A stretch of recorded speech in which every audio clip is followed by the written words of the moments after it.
Bonjour à tous, bonjour à toutes pour cette petite vidéo sur l'épidémie de Covid actuellement en Colombie en novembre 2021. Alors comme je vous l'avais annoncé la dernière fois, j'avais plutôt un avis positif sur ce qui allait se dérouler dans les prochaines semaines, c'est-à-dire en septembre, octobre, novembre. Et effectivement, c'est ce qui s'est passé. Donc je vous rappelle la situation, la population colombienne a été extrêmement contaminée, donc cela fait une très grande mortalité. Je ne reviendrai pas sur le fait que les chiffres officiels sont bien en dessous des chiffres réels de la surmortalité liée au Covid. Et cela a eu aussi un effet protecteur sur la population. L'effet protecteur dure environ 6 mois en contamination naturelle. Et donc, j'estimais que la Colombie allait être protégée pendant quelques semaines d'une nouvelle vague épidémique. C'est ce qui s'est passé jusqu'à environ début novembre. Dans la première quinzaine de novembre, on a commencé à avoir de nouvelles petites alertes au niveau de la contamination. Donc, ce qui s'est passé, c'est que ces petites alertes ne se sont pas transformées en vague épidémique. Ce qui doit être en train de se passer, c'est que peu à peu, la population perd sa protection naturelle. D'un autre côté, la vaccination continue de progresser et du coup, la protection naturelle est peu à peu remplacée par la vaccination, ce qui fait que le nombre de décès et le nombre de contaminations s'est mis à augmenter, mais s'est mis à augmenter lentement et a été localisé dans certaines régions, comme nous allons le voir. Donc là, vous voyez la courbe de mortalité, depuis quelques semaines, elle est en hausse, légère, c'est une pente douce qui augmente lentement. Et la courbe de contamination, elle, a eu une augmentation tout d'abord en octobre, et puis c'est plus ou moins stabilisé, donc elle augmente encore, mais lentement. Et donc ça a provoqué, avec les semaines de décalage comme on le sait, un certain nombre de décès dans le pays. Alors, ce qui m'inquiétait, c'était la situation, comme vous allez le voir, à Barranquilla. La situation à Barranquilla s'est améliorée.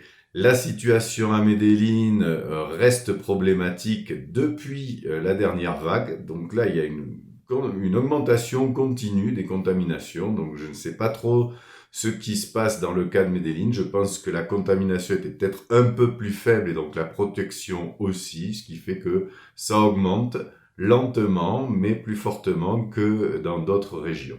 À Bogota, ça s'est complètement stabilisé, à un niveau très bas de mortalité et un niveau assez bas de contamination. Donc voilà la courbe de Bogota. Vous voyez la stabilisation nette des cas symptomatiques et asymptomatiques qui sont représentés sur cette courbe, donc qui reste à un niveau très bas, donc ce n'est pas encore inquiétant. Voici ce qui s'est passé à Barranquilla. Donc on a eu une première augmentation qui m'a inquiété parce que Barranquilla c'est souvent annonciateur de ce qui va se passer dans le reste du pays, mais ça n'a pas eu vraiment lieu, c'est-à-dire que l'augmentation des cas s'est arrêtée à un niveau un peu plus haut qu'elle ne l'était au départ et se stabilise, voire peut-être est en train de rediminuer actuellement. Ici, donc, vous voyez la positivité qui, depuis la mi-novembre, est en train de rediminuer. Donc, c'est plutôt aussi une évolution positive. Ensuite, il y a le cas donc dans la région nord, dans la région de la Costa.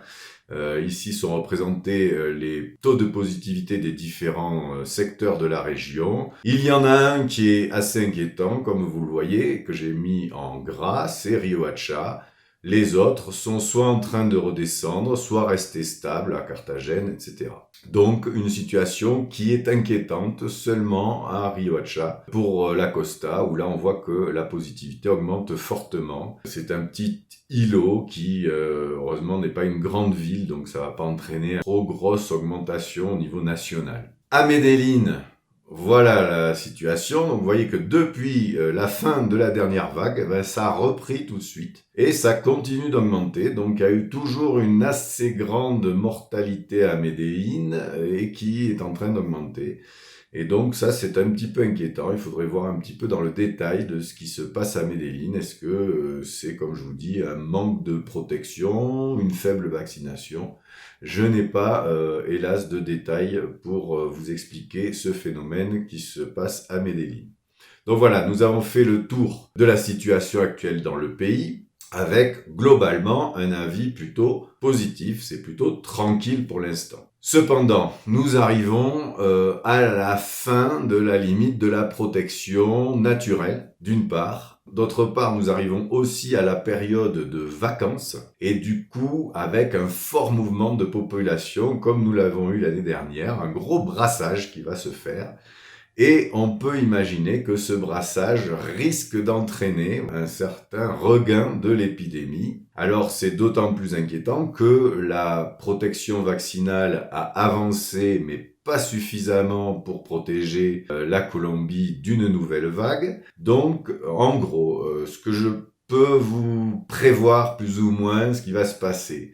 On va avoir un début décembre qui va être encore dans un aspect tranquille de protection avec une augmentation lente. Et ce qui risque de se passer, c'est qu'au fur et à mesure des brassages liés aux vacances, eh bien, on voit un petit pic réapparaître en Colombie, en espérant qu'il reste suffisamment petit. Ça, c'est la grande interrogation. Vous avez vu en Europe et en France ce qui se passe. Il y a eu un énorme pic que l'on n'attendait pas forcément. Alors, je vous avais aussi annoncé quelque chose, c'est qu'il était peu probable qu'un nouveau variant plus dangereux apparaisse et que la situation normale de l'épidémie faisait qu'on arrivait au bout et que l'on devrait voir, on aurait déjà dû voir, mais on n'a apparemment pas eu cette chance, on devrait voir maintenant apparaître des variants plus contagieux, mais moins dangereux. Alors, est-ce que c'est ce qui est en train de se passer en Afrique du Sud? Ça, c'est une question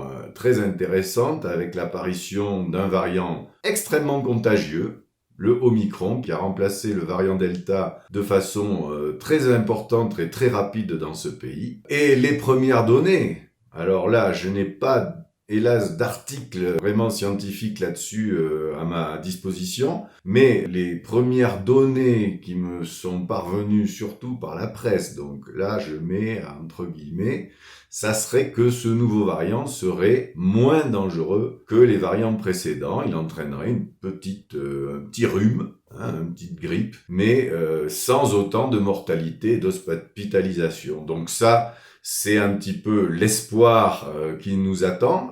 On espère que ça soit le Omicron qui donne un point final à l'épidémie grave de SARS-CoV-2 et que commence une épidémie bénigne de SARS-CoV-2. On espère aussi, alors du coup, que si c'est le cas, les gens vont se contaminer avec ce nouveau variant et vont se protéger naturellement, ils vont se protéger naturellement contre le virus. Et du coup, ça fait une vaccination un peu naturelle avec des gens qui se contaminent naturellement. Donc si, je dis bien si, ce variant est bien celui qui va mettre un terme à l'épidémie, il faut réouvrir les frontières. On est en train de les fermer, ça fait qu'on va empêcher le nouveau variant bénin de protéger, de vacciner naturellement la population. Donc voilà, mais alors là, c'est si, on est encore dans les hypothèses à l'heure actuelle.